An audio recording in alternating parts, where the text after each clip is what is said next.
Hey everyone, this is Anthony and Nick Morrow back to break down UFC fights this weekend, UFC 283, here on Dine Sports. An awesome card, an awesome slate of fights coming to you live from Brazil, headlined by two awesome title fights. Glover Teixeira looking to get his light heavyweight belt back at the top of the card, facing the up and coming Jamal Hill. It's going to be an awesome night of fights. Nick, how you feeling? How you Good man. Definitely a good stacked card. Looking forward to it. The first time the UFC's been back to Brazil since COVID. So the fans down there who are always rabid are going to be even more rabid than usual. There's a Brazilian in every single fight on the card. Some Brazilian versus Brazilian. So it's definitely a showcase for the country, which is certainly one of kind of the forefathers of mixed martial arts, obviously the Gracie family and everything like that. And we have Shogun on the card in his retirement fight, which I can't say I'm super excited about. I do love Shogun though, so that's notable. But yeah, two title fights up top, including the quadrilogy between Figueiredo and Moreno. So a lot to look forward to for sure. Yeah, absolutely. We will start at the top of the card with the main event at 205 pounds. Glover Teixeira, Jamal Hill. Should be a really fun fight. I mean, Jamal Hill has been on a tear, 11-1 now as a professional, and coming into this fight with some steam with the main event win over Thiago Santos his last time out. That fight going 4 rounds, we really got to see a lot more out of Hill than we have, in the past. And that performance really showcased his ability to, bring the hands even late in fights. I think obviously his strength is his striking. And against a guy like Glover Teixeira, he's going to have opportunities on the feet, to find that seminal blow and win the belt as he wants to, using his hands, finding that knockout. He's a finisher. Jamal Hill, we have seen him at times exposed a bit on the mat, namely the Paul Craig fight. And that's my main concern here. I mean, this fight is near pick'em odds, with Hill the slight favorite at this time. I really think it's going to be one-way traffic, one way or the other. It's just, if Glover is able to weather that early storm, get Hill to the mat, utilize his jiu-jitsu there, it's going to look like his fight. We've seen what he's done to, I would consider, higher level competition, such as guys like Anthony Smith, such as guys like, Jan Blachowicz when he won the title. And I think he's going to find a lot of success again in this spot if successful, getting the takedown and working his jiu-jitsu on the mat. Um, his boxing is good. He has solid boxing defense. It's just he obviously doesn't have the speed to keep up with someone like Jamal Hill going a full 5 rounds in a striking heavy affair. So I get where the odds are at in this spot. I think Hill as a slight favorite is justifiable, but I think Glover's going to be the pick for me. I mean, so much more experience. We've seen what he's able to do at this high level for so long, and against a guy like Hill, who's a bit one-dimensional. I mean, his striking's off the charts. It's just I feel like Glover's going to have that path to victory and execute a game plan in order to get to positions where he can win this fight. What are your thoughts? Yeah, I mean, I'm with you right now, actually. I know I don't back Glover frequently on this run, or I haven't been, but I do kind of like him here. I've gone back and forth on this fight. I mean, it's a classic striker versus grappler matchup. Obviously, Hill has a huge advantage in the striking. Glover has a huge advantage in the grappling. The age difference is obviously a concern if you're backing Glover. I mean, we see guys in their 40s just fall off a cliff seemingly all of a sudden. I mean, we really haven't seen that out of Glover yet. Even in that loss against Yuri, he was mostly dominating that fight. I wouldn't say dominating, but he was clearly winning rounds against Prohashka, who's someone I do rate a bit higher than Hill. Hill is a better technical striker than Prochazka, though. He's going to be more accurate. But at the same time, I don't know that he's going to be ready for this moment. And everyone's talking this week about how he's been able to block out the noise to this point in his career. But if you look at it, almost all of his big fights have actually come in the UFC Apex with nobody in the crowd. He's never left the country before. This is the first time he's left America, and he's going into hostile territory to take on Glover for the title. Obviously, he's live for that knockout. I totally get the odds being slightly for Hill because he's very live for that KO. And we've seen Glover rocked kind of constantly on this run. But at the same time, Glover does seem to recover. And while I do think Hill has more power than even Santos at this point in Santos's career, who we did see put Glover down a couple times, I do think Glover's going to have no trouble getting the fight to the mat. To this point, Hill's done a really good job working his way back to his feet. I know he's only a blue belt on paper, but that's because he's kind of sandbagging. He just refuses to show up, he's very advanced. Like, he's not a blue belt. He probably should be a purple or brown, but he just hasn't done what he needs to advance and rank. So he's put in the hours in jiu-jitsu. I certainly think he has it there, but I don't think he's ever felt top pressure like Glover. Santos was taking him down frequently in their fight. In a lot of those positions he was in, I think if Glover gets in there, he should be able to submit him fairly easily. But yeah, it's tough to really say I'm confident in a 42-year-old in a title fight against a young athletic fighter like Hill. But at the same time, like I said, I like the home field advantage for Glover. I like that we're getting plus money. In a lot of these marquee matchups, we see the grappler usually come out on top. So while Hill's certainly live for a KO here, wouldn't shock me at all. I am with you currently leaning on Glover. I do want to spend a little bit more time researching this fight. But yeah, Hill does land twice as many significant strikes per minute. Certainly going to be the better striker on the feet. He's going to be live for that early KO, but I think outside of that, this should be Glover's fight. But yeah, it's tough to feel super confident either way, just given the styles here. Santos getting Go ahead. Matt 5 times in the third round of their fight. I certainly, again, feel that the later this goes, the more it's going to sway into Glover's favor. So really that first round, that second round is where Hill is going to be looking for that finish. And if he's not able to capitalize, I think we do see the old dog Glover pull away. We can move on now to the quadrilogy in the co-main event. Brandon Moreno against Devison Figueiredo 4, a series that is now 1-1-1. Figueiredo, he has fought nobody but Brandon Moreno since the end of 2020 when they met for the first time in their draw. I don't know if it's a good thing or a bad thing, but Brandon Moreno, his last time out, did fight a different opponent, finishing Kai Kara France, looking very impressive. And now jumping back into the cage with Figueiredo, an opponent that he knows very well.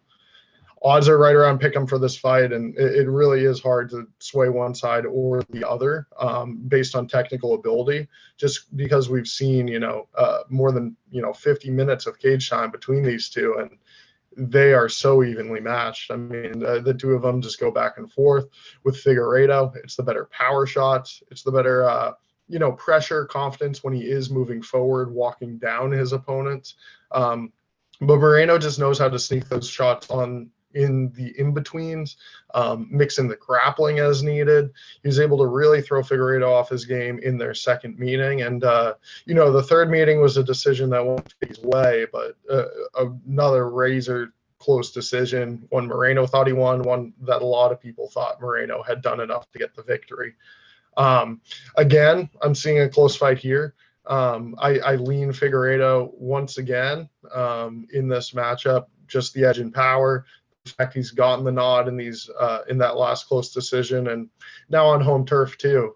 Yet you'd think he's going to be favored if this is to go a full 25 minutes. I think he's going to be able to draw off the crowd. I think this layoff has probably helped him. He looks to be in excellent shape. Obviously this is being recorded prior to weigh-ins on Friday, but I feel like he is looking on track to have a successful weight cut, and if he does, that's the way I'm leaning here for the co-main event. Yeah, I'm with you. I'm waiting for that weight cut. I do lean Figueiredo, but I mean, you always have to keep an eye on him on the scales. He does look lean and mean right now. It's funny. There's like people on Twitter who think it's a bad thing that he looks so drained already. There's other people who think it's a good thing that he's already this cut. I mean, I'm just gonna wait and see till we get weigh-ins. But yeah, I mean, as things stand, I do lean Figueiredo. There's reasons to like both of them here, and there's also reasons not to, though. I mean, we've seen so much time between these two guys. Like, there's really not much that needs to be explained in terms of the technical matchup. But both of these guys left their camps that they were at last time. Obviously, Moreno was with Kraus, who is now banned from the UFC. So Glory MMA is no longer in existence. He's now training under an excellent coach in Saif Saeed, who's going to probably have him executing a more aggressive game plan here, which could be a good thing, but that could also play right into Figueiredo's strengths. At the same time, Figueiredo was at fight ready, where they were really just focusing on him kind of making less mistakes. I do think Figueiredo's the better technical striker or more powerful striker. But he makes more mistakes than Moreno does. Moreno's just really good at the fundamentals. So I am a bit worried in Figueiredo going back to Brazil for this camp that he's going to be surrounded by yes men maybe, and he does go back to kind of that wild style that also helped him climb the ranks, but also puts him in tough positions against someone as technically sound as Moreno. Really, really close fight. I mean, I wouldn't fault anyone for going either way. I think we've seen more money coming on Moreno the past couple days. Figs now at plus money again on some books. So I think I don't know. You really can't go wrong either way. But like you said, we are getting Figueiredo in front of his home crowd. I don't think it's going to affect Moreno much. He's fought in hostile territory before. But at the same time, I really think weigh-in's key here. If Figgy looks fine at weigh-ins and face-off, I think he's my pick for sure.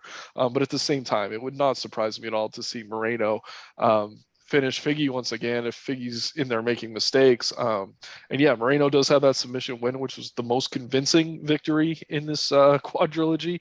But Figueiredo's dropped him a few times. He did score a couple knockdowns that last time they met. I think that's what got him the win. So I'm on Figueiredo here, but I am waiting and seeing the weigh-ins because it's certainly a talking point for everyone across the industry. Yeah, and just last thing worth mentioning, 15 fight card. This is the one that you don't want to miss. It's very rare we get a fourth fight in MMA at such a high level too, between these two top level flyweights. This is one that you are not going to want to miss. And yeah, I mean, Figgy's the lean, but it's going to be an awesome fight. No matter what happens here. The featured bout we'll move on to now, a welterweight scrap between Gilbert Burns and Neil Magny. Burns now minus 500 against Magny, who's coming back at plus 360 odds. What's your lean here? Do you think that price is too high, or what are you thinking? Yeah, I mean, if Magny had some power in his punches, I would say it's too high, but I mean, it's pretty much justified. I do think if you have the opportunity to look at different books and you want to bet Burns here, definitely do some shopping. Bet 365 has him still at 350 right now, which is certainly more reasonable than the 500s we're seeing across the board.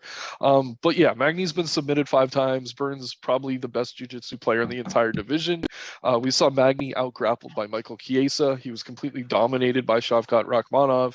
I think Shavkat's the better wrestler than Burns, but I think Burns' jiu-jitsu is certainly on that level. Magny's dangerous. I mean, the one thing I think you have to worry about is if Burns is going hard for that finish early and he starts to fade. Magny's cardio always has him in the fight late. But at the same time, I just think stylistically it's a bad matchup. Burns knows what he needs to do here. We saw him dominate Wonderboy with the grappling. I mean, this is just the type of matchup he should be able to thrive in. Kudos for Magny for stepping up and taking this fight. He called out Burns. He wants the shot at climbing the rankings, but yeah, I think Burns kind of knows that this is a spot where he's just fighting to stay active. He really wanted a Masvidal type here. I think he's going to want the loser of Kamaru and Edwards if it doesn't go to Colby. So yeah, this looks like a great spot for Burns. I think the line does feel a little heavy just knowing how good Magny is, but at the same time, stylistically, it does feel somewhat justified. So I'll probably tie Burns into some parlays and maybe even bet him inside the distance. Yeah, I'm not entirely convinced in this spot. I mean, Magny's a guy that I've gone to the well with a bunch, and seeing a number like this on him makes me tempted yet again here. It was a bit more justified when Shavkat was a minus 500 facing him, and I just don't know if Burns deserves that type of respect here. I mean, he's fought 3 times since that loss to Kamaru, 2 times since then, I should say, and it hasn't been the most impressive performance performance. Obviously, just holding down Wonder Boy, a good showing. His brawl with Hamzat was good, but that's one thing I'm not sure of. Is he going to go look for the takedown against Magny, dominate him on the mat as someone like Chiesa was able to? Or is this going to be a fight where Burns is a bit more willing to stand and trade against somebody in Magny who doesn't really have that one-punch knockout power that Burns may possess? Burns is the harder hitter, but I mean, there's a lot to like about Magny here in this spot if it were to go full 15. His takedown defense isn't that bad. Again, the top level grapplers have been able to, take advantage of him on the mat, but he also outgrapples a good handful of opponents. Not saying that'd be the case here, but just using that 5-inch height advantage and 9 inches of reach to keep Burns at the end of his punches. And when they are in the clinch, doing what he does, being that wet blanket and, working time off the clock along the cage, I feel like there is a very good path to victory for Magny to get his hand raised in this spot. I'm just not sure if I will pull the trigger. I mean, Burns, again, the jiu-jitsu is such an X factor. He's looked good, but I don't know if he just deserves a price this high. And I'm going to dig a bit more into this fight before I do give an official prediction. I would just say at this point, I'm not interested in Burns at minus 500, and I'm not sure many folks should be tying him into parlays, as seems to be the case this week. Yeah, I mean, I don't know, man. I just think stylistically it's a great spot. I mean, Burns' best win conditions via sub, and that seems to be where Magny struggles the most. So I don't know. I agree. If Burns is dumb and he stands and trades for 15 minutes, he's going to be in trouble. But I do think he knows to go to the well here. And sometimes you see fighters want to show off in front of the crowd. This Brazilian crowd is certainly going to be receptive of grappling. I don't think that's going to be an issue at all. So I do think he's going to go the takedown route here. I'd be very surprised if he didn't. Mm-hmm. Should be a good fight. Again, not an official pick yet. You'll want to check out Dine Sports come Saturday morning for our full write-up and breakdown of each of these fights. Moving on now, though, I will give a pick in this flyweight matchup between Jessica Andrade and Lauren Murphy. Andrade, the pick for me. It seems that books now are going to get to it, that she's an elite fighter who's going to beat most of these girls. She's sitting at minus 500 odds, which is one of the first times she's gotten, this much respect at the window. But I mean, Andrade is just an absolute beast. We saw what she was able to do with that standing arm triangle choke, maybe submission of the year against Amanda Lemos her last time out. And her only losses since 2015 are against champions. Joanna Jędrzejczyk, Zhang Weili, Rose Namajunas, Valentina Shevchenko. She's testing herself against all these top-level girls at different weight classes. And against Lauren Murphy, I just see her being the much faster, the much harder-hitting girl, able to work on the mat if she wants to. But this will likely be a stand-up affair. And I see Andrade battering Murphy for as long as this fight is to last. I'm not going to say anything like an inside distance prop just because Murphy is so tough. And with just 15 minutes to work, you aren't always going to see a finish here in the women's flyweight division. But just Andrade, so much far superior technically, in my opinion. And then just the factor of athleticism going up against a woman, 8 years her senior. I think she gets the job done with relative ease. Yeah, I'm with you. I'm on Andrade here. Credit to Murphy. I mean, she's gritty, tough, junkyard dog. She's made crazy improvements since she first showed up in the UFC, maybe more than any other fighter, honestly, from what she was to what she is now. So kudos to her there.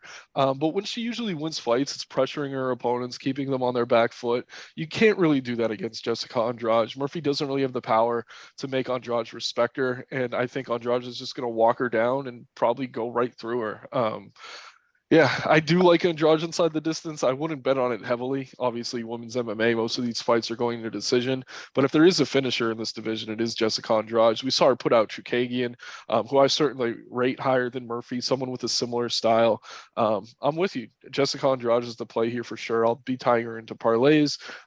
Lauren Murphy deserves her respect. But again, we're getting Jessica in front of the home crowd. She's on a roll right now. Wins over Calvillo and Lemos. I mean, the win Murphy had over Miesha Tate was nice, but Tate was coming down a weight class, hasn't really looked herself. And then obviously the loss to Valentina, it's Valentina, but her wins before that, there's really nothing on the level of what Andrade has been doing. So I'm on Andrade here. I think she gets it done however she wants. Yeah, and that inside the distance is right at about even money, so not a bad play. It's just not one I'm sure I'm going to pull the trigger on come Saturday. And then the main card opener we'll look at now, Johnny Walker, a -200 favorite against Paul Bearju Craig. This is an interesting one because these are two pretty volatile fighters, not one that you really want to lay the chalk with on either side. So as a favorite in the matchup, you really got to say, is Johnny Walker worth a -200? Far better athlete, far more explosive on the feet than Paul Craig. I don't know if I could go back and place a bet on Paul Craig here after his last showing.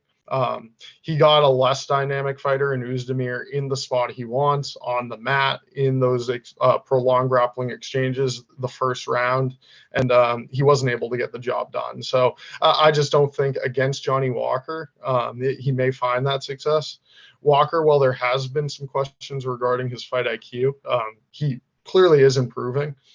His last fight, we saw him actually get a submission win going up against Ion Kudalaba, and obviously he won't want to engage grappling with Paul Craig, but I feel like being such the bigger, stronger guy, if he does find himself dragged to the mat at any point, he should be able to explode out of a few positions.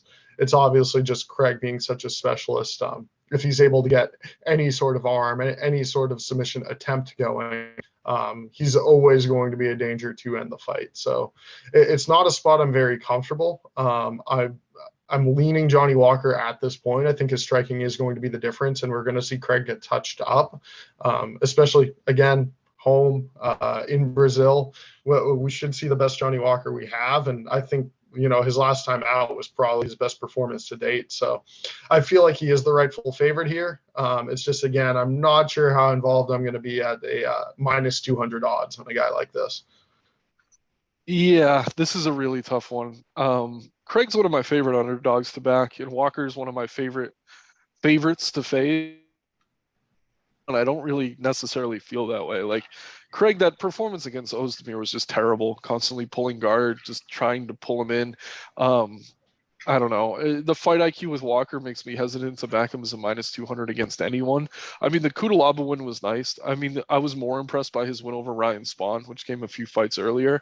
I do think the move to Kavanaugh, while I don't like John Kavanaugh much as a coach, I do think it has kind of made Walker calm down and make less mistakes, which is a good thing here.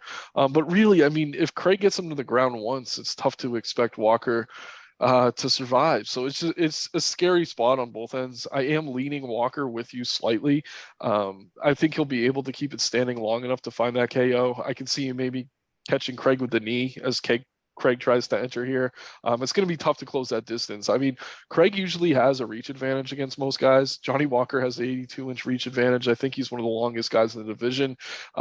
So yeah, it's going to be tough to close that distance, even tougher than it was against Ozdemir. I will say Ozdemir is probably a better technical striker than Johnny Walker, but Walker, I mean, he throws from kind of crazy angles. He has a ton of power. He throws a lot more kicks. If he does throw kicks here, that could be his downfall. Craig could catch something and take him to the mat, but this is just a tough fight. I like that doesn't go the distance. I don't think we're getting a very good number on it, but I would be surprised to see this one go 15 minutes. But yeah, I think Walker probably knocks him out. But if he doesn't, I mean, Craig is super, super live for that submission win. So if you have a bunch of money on Walker on the money line, maybe hedge your bets and get some Craig by submission, and you could kind of end up even either way. But yeah, it's just really, really tough to feel confident in either of these guys based on what we've seen. I mean, they're both super talented. We've seen amazing performances out of them, and then we've seen terrible performances out of them as well. And it's just a volatile weight class in general. I mean, we saw Walker lose to Jamal Hill, who's fighting for the title here. No surprise there, but we also saw Paul Craig's break Jamal Hill's arm. So I don't know. It's really tough to feel confident either way. At -200, I don't think I'll be getting to the betting window on Walker, but right now he is my lean. Yeah, and me as well. We'll now look at the preliminary portion of the night. Closing the prelims, heading into the pay-per-view, will be the retirement fight for Shogun Rua. An absolute legend, back from Pride days. Just an absolute beast at 205 pounds in his prime. Now, obviously, at the tail end of his career, facing the up and coming Ihor Potieria.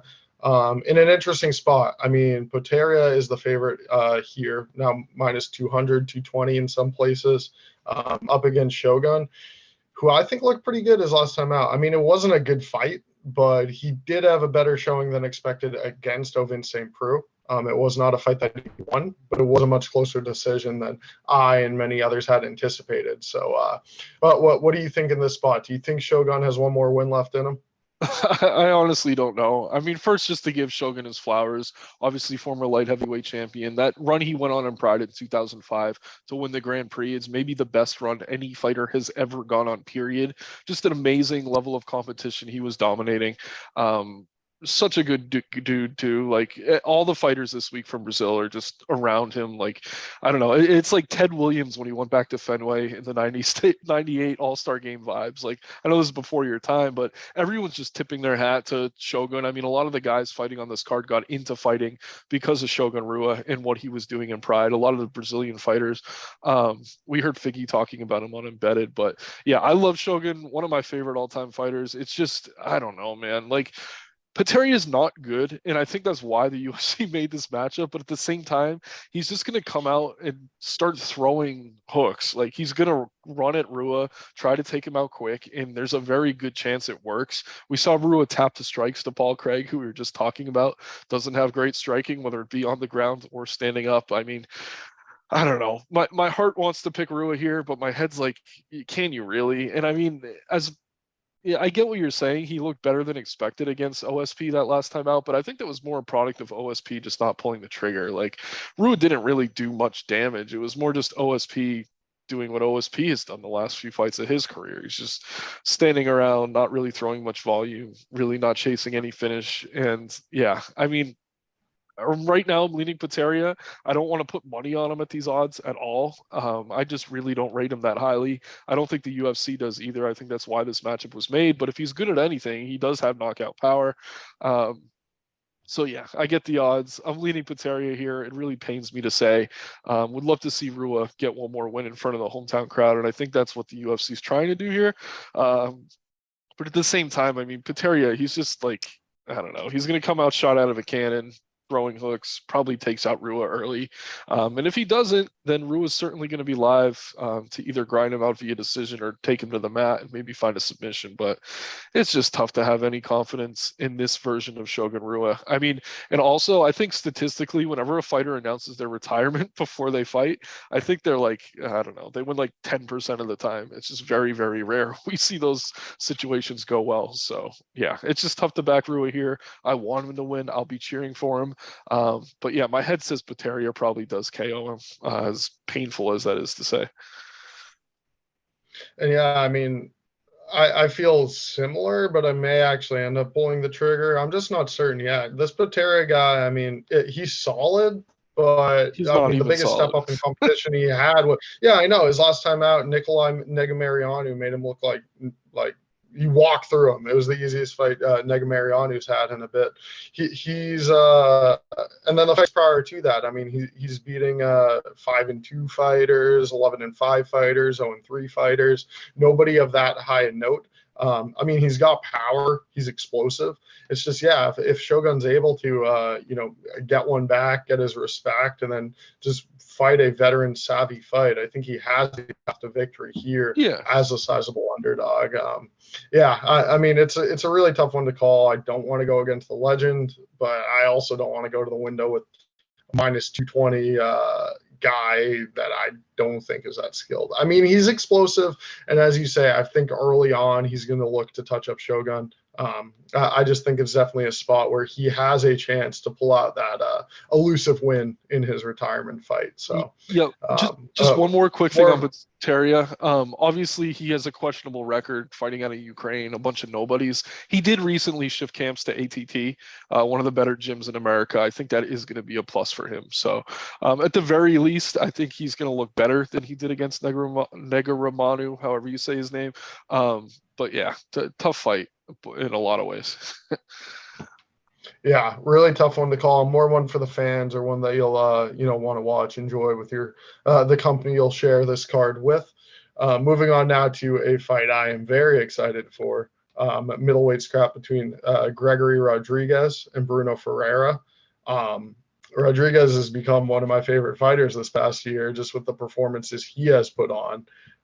An absolute beast, marching forward. Pressure, great boxing, and a granite chin. I mean, we've seen in these recent fights, Chidi and Jokwani, just the shots that he's able to take and somehow weather. It's a testament to him and his grit in there, but also just his skill. I mean, he's a high level boxer. He's got some good judo, good jiu-jitsu too. When fights are going to inevitably end up on the mat, because a lot of guys do not want to stand and trade with somebody of this caliber. I think Bruno Ferreira does, though. I mean, stepping up on short notice, he's a similar style guy. One who walks forward, one who throws bombs, defeated, all finishes. He's somebody who I'm definitely nervous about Gregory standing and trading with. But again, it's just the chin and the ability to place these huge power shots that make him such a dangerous foe to get in there and go against. He should have the edge against somebody, stepping up, making his, debut in the UFC, such as Ferreira here. It's just I do see this as a tough fight than the one he was originally scheduled, facing Brad Tavares, who doesn't necessarily have the power to, go back and forth and trade with him in the pocket. That's somebody, yoked up like Ferreira is going to. So I'm not sure how much you'll want to get involved at, the minus whatever it is. Rodriguez is currently sitting, I believe, a minus 300. So yeah, a decent price, but I think inside the distance is the look here. Going with Rodriguez, because Ferreira's path to victory will be going in there and trading, as many have with Rodriguez in the past. We have seen him finish before.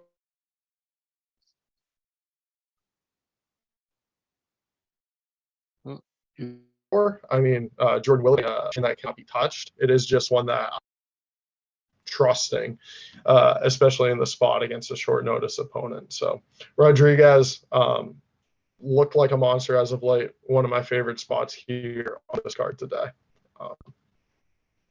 Yeah, I'm with you. I like Rodriguez. I do think Ferreira is dangerous. He does have knockout power, but I think the most noticeable thing about him when you watch him on film is that he telegraphs all of his strikes. I mean, the guys he's knocking out are not very good. He's certainly explosive. He's athletic. He does carry power.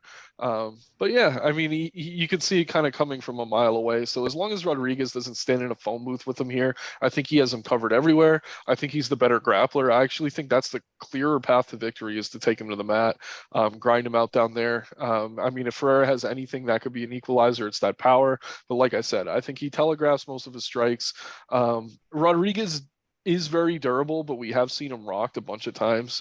So there is some concern at this price, but I'm with you. I think on short notice, especially, I think Tavares was a tougher matchup. Just a much better technical striker than Ferreira is. Obviously, Ferreira has the power advantage, but this feels like a step down in competition for Rodriguez after beating Chidi Njokwani last time out. So I'm with you on Greg Rodriguez. I think he gets it done, but at the same time, I mean, Ferreira is going to be dangerous early here. As long as he kind of sees what's coming in these huge power shots, I think Rodriguez should be fine. And yeah, I mean, while he does get rocked, he does seem to recover really well. That could be a factor here, even if Ferreira catches him, he should be okay, hopefully, to just keep fighting through it. And it's shocking to me that these guys were both born in 1992. Like, when we see them face off tomorrow, I'm guessing Rodriguez looks 10 years older. So that's just something funny to keep an eye out for. Pretty shocked these guys are the same age, but I do like Rodriguez here. Yeah, I think this is his spot. I think he really is a star in the making, and here, in front of the Brazilian crowd, could be a spot where he even ascends further up the, common knowledge of UFC fans. Another short notice matchup now. It's going to be Thiago Moises, a large favorite over Melquizael Costa. Melky seems good. I watched the tape on Melky. He has solid striking. I think he certainly is going to look a bit faster, a bit more, effective on the feet than somebody like Moises, who is a bit labored the way he throws punches and all that. I just think that's going to be erased when this fight hits the mat. As you know, Moises is sort of an X factor grappler that has the advantage over most lightweights when in prolonged jiu-jitsu exchanges. And I mean, that's going to be the case here against Costa, as the line implies. Now up to minus 400 in some places, against Melky at a plus 300. Yeah, I think he's a higher level grappler for sure. Well, we have seen a lot out of Costa on the mat. He is a bit reckless in terms of escaping submissions, looking to bounce back to his feet quickly, since striking is, the better aspect of his game. I think that Moises is going to fight smart here on short notice and look to get this fight to the mat, where he is going to have a decisive advantage. Moises is someone that I've sort of been hip to, not a top 15 lightweight. He was up there for some time, facing the likes of guys like Michael Johnson, a lot of bigger names in the division, but I really don't think he is somebody belonging inside the top 15. But that's not to say he's going to get the win over a debuting UFC fighter who just has not faced the same level of competition thus far. I mean, the names that Moises has shared the cage with dwarf all of those that Costa has. And I think once this fight hits the mat, we are going to see Moises, get another submission win added to his ledger. Yep, I'm with you. I think Moises wins here. I do like Melky. He's looked really good. Under LFA, regional promotion I watch a lot of. I've been impressed with him. He comes out firing like a lot of the guys on this card. Kind of a theme. I mean, we're about to talk about Terrence McKinney. He kind of reminds me of him a little bit, and just the way he's so aggressive in the first round. Just to play a little bit of devil's advocate, the one time we saw Moises look terrible, other than the Islam fight, was against Joel Alvarez, where Alvarez came out extremely aggressive and just was only striking and went super aggressive with the striking, took him out with uppercuts quickly. I mean, that is the only path to victory I think we see for Costa here. I mean, if Costa can just run across the cage and start throwing strikes, he does have a chance. But as long as Moises can take him down, which I think he can, I've seen Costa taken down by a bunch of inferior grapplers. He should be able to work for that submission fairly easily. I like Moises here. I do think he gets it done via submission. I do like him inside the distance, but it is going to be scary for those first 2 minutes. But after that, Moises should cruise. Yeah, I agree with you completely. Actually, just going to take a peek quick at the inside the distance here. Fight does not go to decision, as good as minus 160 in some places. So just seeing a finish one way or the other, not always the case with lightweights, but whether it's Moises by submission or Costa by an early knockout, that could be a look you may want to dive a bit more into for those of you listening. All right, next up, welterweight. This is Gabriel Bonfim, undefeated, 13-0, facing Munir Lazzez, that we will look at first. Two brothers like you and me fighting here on the card today. And I'll let you give your thoughts here. Munir Lazzez, Gabriel Bonfim, which way? Yeah, this is tricky. I mean, Lazzez certainly has a reach advantage here. He's probably the better technical striker.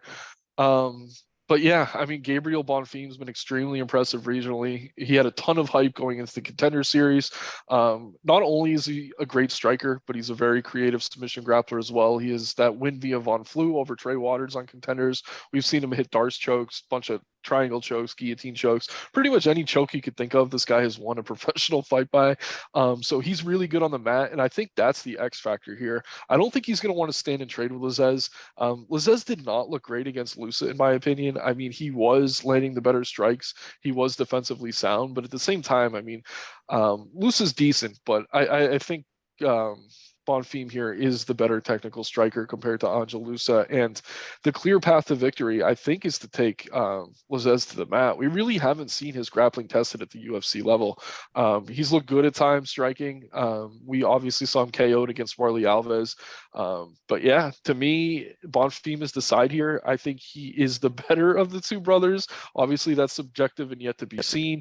But coming in undefeated, I think he's just super well-rounded. He can hang on the feet with Lizez here, but I think he'd be wise to take this fight to the mat and test the grappling of a guy who we really haven't seen tested on the mat.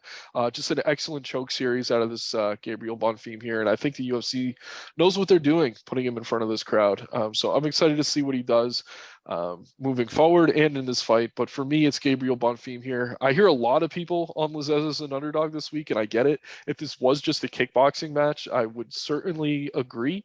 But I do think there's a path to victory for Bonfim on the mat, and I'm hoping that he goes to takedowns early and often. Yeah, and I mean, I think Lozez is a live dog too, but Bonfim is my pick in this fight. Again, the better grappler, as you had said.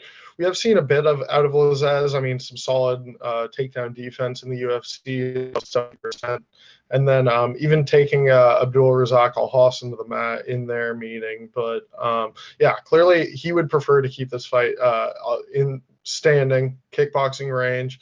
Bonfim, as you said, great submission artist. I love a good Von Flue choke. I think that's the clearest path to victory out of either side in this matchup. And yeah, I agree with you, the analysis that he is the superior of the two brothers in terms of technical skill.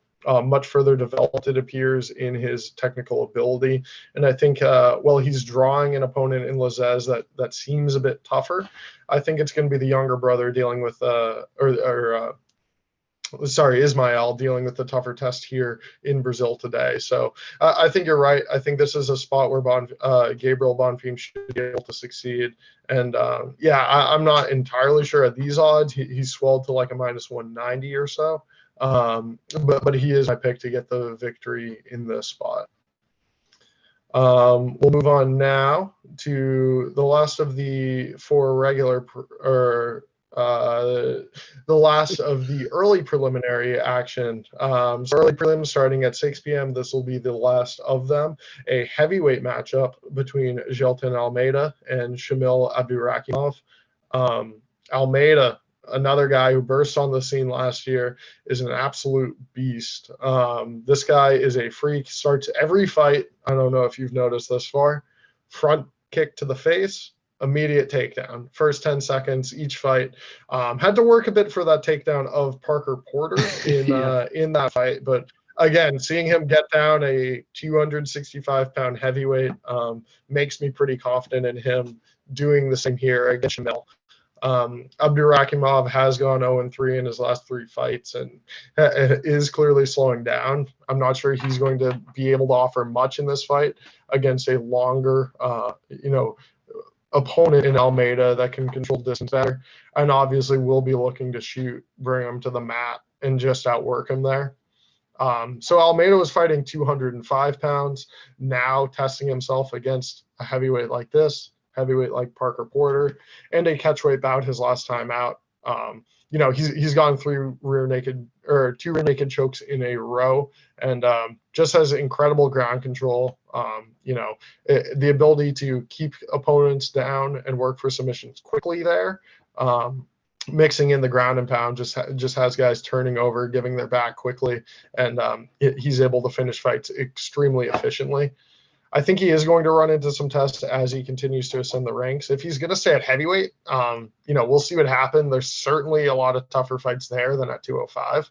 But yeah, against a guy like Abdurakhimov that really doesn't offer much at this stage of his career, 5-5 in his UFC tenure, I think this is a spot where Gelton's going to shine once again. And it's going to be hard to extract value just sitting at a -1,000, -1,100 favorite on spots right now. But yeah, the pick for me, picked him every fight thus far. I think Gelton gets him down, chokes him out. Yeah, I think he gets him down. I think he could win via ground and pound, though, and maybe that's where you find the value. You're going to have to choose between the KO or the sub. The last 3 fights that Shamil's been in, he has lost via ground and pound. So just something to keep in mind. I mean, Gelton's a beast, absolute monster, maybe a little bit undersized as a heavyweight, like you said. As he continues to climb the ranks, he could run into some trouble. But he's running into an opponent here in Shamil who is coming off 3 losses for the UFC. Usually we see guys cut at that point, but it seems like they have one more chore for him here to lose to Almeida. And this fight was booked twice before. Abdurakhimov had visa issues, pulled out, and then he just straight up withdrew a second time. Where Almeida had that last fight against, I forget his name, that dude he completely cut through. But yeah, the point is the UFC knows what they're doing here. They're building Almeida's stock. You can see it in the line. He's minus 1,000. I think you could even maybe bet him round one. Shamil did last to round two against Blades and Dawkins, but at this point in his career, I think he knows he's there to lose. I think he just wants to quit. Sounds crazy to say about a professional fighter, but he's up there in age. This is just a terrible spot for him. I like Almeida here. I think he dominates. It's just tough to find a betting angle. I think maybe you could loop him in inside this distance into parlays. You'll probably get a little bit better of a price. I'm guessing it's like -5 or 600 at this point. But I'd rather do that than just put in the flat 1,000. Or you can try to pick between the KO or the sub, which is going to be tough. I do think he takes the fight to the mat. But yeah, this is Jalin Almeida's fight to win, and I think he does it easily. Completely agree. There, one of my favorite picks on the card. All right, the other Bonfim brother, Ismael, taking on Terrence McKinney in a fight near Pick'em. I do think this is a tough spot because Ismael is a bit more unknown in terms of his ability. He's had more fights thus far, but not against the higher level competition, whereas McKinney is now in a spot where he really is going to be looking to, get into the win column against a big name on, road soil. It's a tough fight for him. I mean, McKinney obviously learned his lesson, one would think, in the Dober fight about how explosive he is, always rushing for the finish.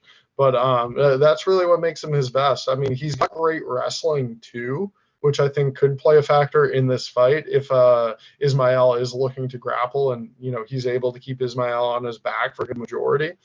But, McKinney, his striking, the power in his hands, that's going to be the X factor, I believe, in deciding this one. If he's able to touch up Bonfim, early, get into those positions where we've seen him have success, even early against Dober, in other fights like against Fares Ziam. I think he is being a bit undervalued here as the two Bonfims are drawing a little more money than they normally would on a card taking place in Brazil. So I think that there's a lot to like out of both brothers, but as you had stated, and as I agree, Gabriel's a bit more advanced. The win over Abasov on Contender Series was really nice out of Ismael.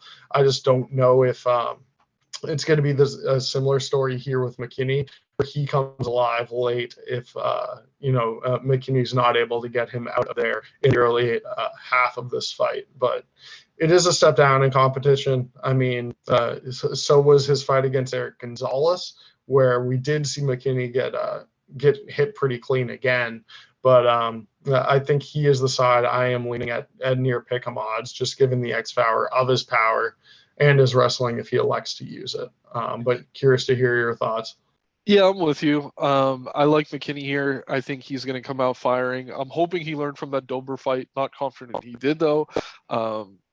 I don't know. In terms of technical striking ability, I think McKinney's a bit overrated. I think he gets by a lot on his power and that initial kind of like muscle twitch explosiveness. But I do like him here. I don't know. It's just scary backing him at a bigger price because of the style. Like, I don't know, but I think here where we're getting him at near even money, he does feel like a solid bet.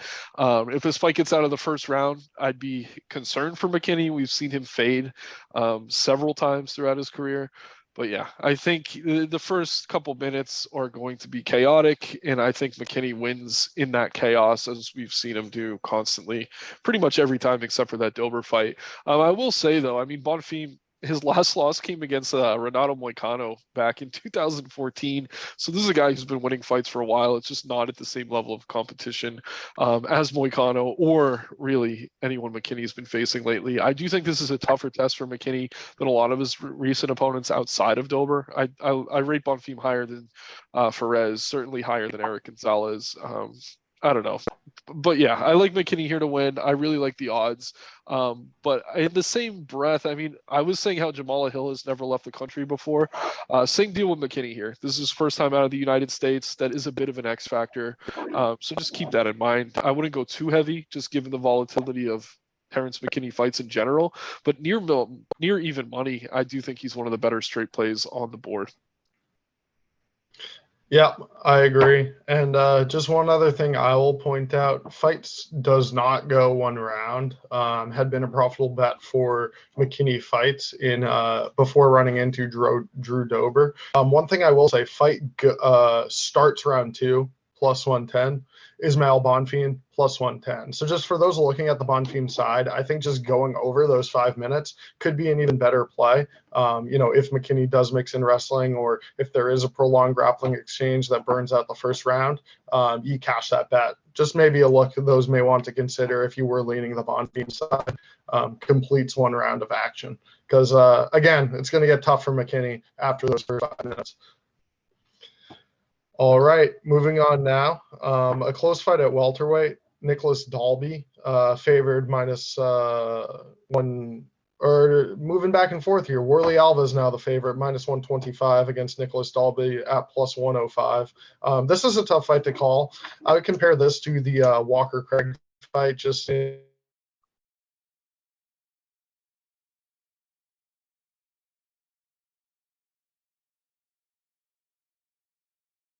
depending on their draw. But now we're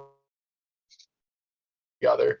For Warley Alves, it's just a bit more volatile, I would say. Dalby's a bit steadier, but just a bit harder to trust. He puts out better volume, better steady volume than a guy like Warley Alves. But he's also known to fade a bit in the latter rounds of fights and can be relied on a bit less to go and hunt for the finish versus a guy like Warley Alves. Alves' performances as of late have not been the best, but I do think he is going to be the better power striker in this fight. I think we're going to see a lot in terms of kicks and power on display at range, where Dalby really prefers to keep his opponents. I think Alves also will have a path to victory in this fight when it does hit the mat. If needed, I think Dalby is often content to grapple in fights, but I'm not sure that that's going to play to any benefit to him here going against a guy like Alves. It is just tough to pull the trigger because he's put up such stinker performances in the past that you really never know what you are going to get out of him. At near pick'em odds as a slight favorite, Alves is the way I'm leaning, but I'm curious to hear your thoughts on this one. Yeah, this is tough. It's tough to trust either of these guys. I'm with you. I currently lean Alves. I mean, if both of these guys bring their A game, I think Alves is the better fighter. I think there's a decently wide margin in terms of their skill set. Dalby, well-rounded, but really not great anywhere. I really like Alves' striking. I think he's certainly more dangerous on the feet, but like you said, the one major thing you have to worry about with Alves is that cardio. And the one thing Dalby's really good at is surviving and lasting into the late rounds and taking over things late. So I don't know that I want to put much money on him. I'm leaning Alves now just based on the skill, but at the same time, I would be lying if I said I wasn't concerned about that cardio. If he does start to fade, Dalby is the type of fighter who can capitalize on that. So it's a tricky fight for sure. I'm on Warley for now. But yeah, if Dalby can kind of weather that early storm, maybe it's a live betting opportunity to get some plus money on Dalby as it goes into the second and third round if your book offers that. So I like Warley Alves early. I'd probably bet him inside the distance to get the better price on him, because if it does go 3 rounds, I'm not going to feel great about it. There's some books that offer finish only. Like if the fight's to finish, you win your bet. If it goes to the cards, it's a push. I think this is an ideal spot for something like that. I like Alves by finish only. But yeah, if it goes to decision, I could definitely see Dalby taking it in the second and third round. So I'm on Alves here. I'm going to try to find that by finish only bet. But yeah, it's really tough to trust either of these guys. Yeah, I like your breakdown of it. Those would probably be the plays I lean, but probably one of my smaller bets on the card. With 15 fights, not one that I'm really looking to get very invested in. Next up, a fight at women's featherweight, Josiane Nunes taking on Zara Farron. What are your thoughts on this matchup? This is just kind of strange. I mean, the 145-pound women's division is pretty much a joke at this point. There's really no one in it other than Josiana Nunez. I think Zara Farine probably gets cut here if she doesn't get the win. This is a woman who has looked terrible, albeit against two title challengers, so it's really tough to get too hard on her for those performances. But at the same time, all those wins she's had are coming against pretty terrible competition prior to getting into the UFC. She had medical issues for a fight against Eileen Perez, a fight she probably could have won. She withdrew from a fight against Jocelyn Edwards. She missed weight badly when she was supposed to fight Nunez back in 2021. She just doesn't seem like a professional in any stretch of the word. And I mean, Josiana Nunez should be fighting at 135. Like, she clearly could cut 10 pounds if she wanted to. She just likes to fight here for some reason. We saw her take out B. Malecki, which was crazy. They keep putting her against these tall girls. It's just kind of funny. She's really short, not the best technical striker, but she has a ton of power, and she just keeps throwing those overhands, the right, the left, mostly the left. But I think she does catch Farron before the end of this one. And even if she's falling behind early, she's just so gritty. Farron seems like the fighter more likely to quit in there. And I don't know, the price is crazy, just given how low level this matchup is. Like, this is a fight you can find on like an LFA or Invicta card, like down the bottom of it. But yeah, we're here. I mean, Josiana Nunez has kind of become a meme. I think she's getting fans off that alone. I like her. I think she wins probably by KO, but I mean, if you're betting heavily on something this low level, you might want to call 1-800-GAMBLER. Yeah, this is an awful fight. Yeah, they were going to fight at bantamweight a year ago, but now up at 145 because of the inability to make weight there. Yeah, I mean, Nunez, she's got power. She throws her hands. What's not like about her in a pretty low level women's matchup. So yeah, I agree with you. I think the finish will probably be there. So that's the side I'm leaning as well in that scrap. Moving on now, just two fights left. Bantamweight, a matchup of Cody Stamann and Luan Lacerda here, with Stamann being a sizable favorite, sitting at -3. Or one moment here. 350 or so, up to 400 in some places. It's a spot he really should find success against a lower level of competition than he has been facing. I mean, Stamann's last time out, he faced Eddie Wineland, tail end of his career. Looked great, looked awesome. He's been just solid all around, and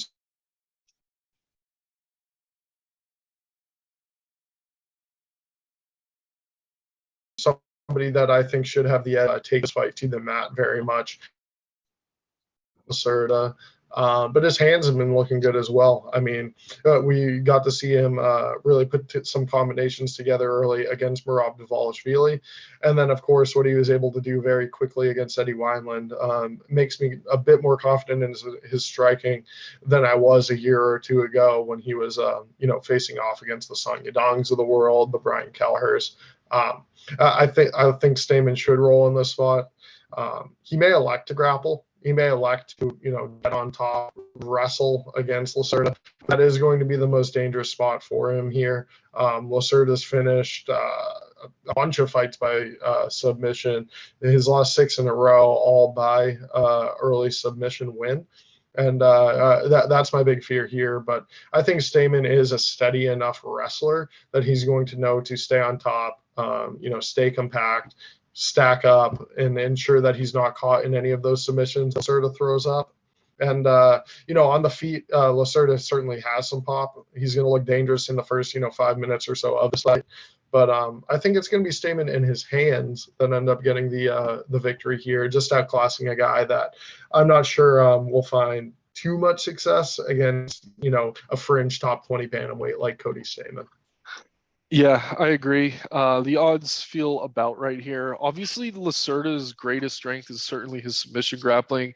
Most of Stamann's losses, at least recently, have come via submission, so there is reason to be concerned. But at the same time, I mean, we often see wrestlers as advanced as Cody just take out the jiu-jitsu guys. They're able to keep that top pressure, stack up their opponents in the corner of the cage so they can't really get that grappling going. So Lacerda's live for a submission here. I think of all the heavy underdogs, he's probably more live 105 than a lot of the others. But at the same time, I just mean there's levels to this game. I mean, Lacerda's looked good in LFA and in Shudo. But yeah, he hasn't faced anyone even close to Stamen's level of competition. Stamen at one time was ranked. I mean, he was very highly regarded. And yeah, coming off that nice Wineland KO, I hope he doesn't fall too in love with his hands. But in a matchup like this one, I do actually think he's the better striker. Lacerda, dangerous, certainly capable of scoring kind of that Hail Mary submission. But at the same time, I mean, outside of that, Stamen's the pick all day. I will say this, if you're tying Stamen into parlays aggressively at that minus 300, which I think is reasonable, it would be wise to hedge on some Lacerda by submission. I think that's just a clear, obvious hedge spot. But yeah, I'm on Stamen here. I think he gets it done. Just levels to this game. And I mean, his wrestling should be enough to stack Lacerda and keep him from staying dangerous off his back. So I'm on Stamen. Yeah, and just the main reason I'm not super concerned with the sub, obviously he could pull it out. The submission loss to Aljamain Sterling, bantamweight champion, knee bar in a weird exchange. I don't really see something like that happening. I don't know if he has the strength to pull that off on Stamen. And then the most recent loss, Saeed Nurmagomedov, that was a weird exchange. He got hit by a clean strike and then right into that like front choke, guillotine choke. I see Lacerda being one more to fish for submissions on the mat, and neither of those two that Stamen has succumbed to would be ones I see him falling into against this level of competition. So should be a good fight, but yeah, I got Stamen. And lastly, the first fight on the card, starting off the night with a pretty good scrap. This is Simon Oliveira taking on Daniel Marcos. Undefeated Marcos is here, debuting against Oliveira, who I was a bit disappointed in his last time I got against Tony Gravely. Pretty clear 30-27 win for Gravely there. And I just didn't like what I saw out of Oliveira in terms of aggressiveness and, really bringing the fight to his opponent. He seems to do well adapting as, changes in the fight take place. If someone shoots in on him, he's going to look for, okay, what can I work with here? Look for a submission or, get into a better position there. But he's not one to rush in and look for back takes, things of the sort, unless they are presented to him.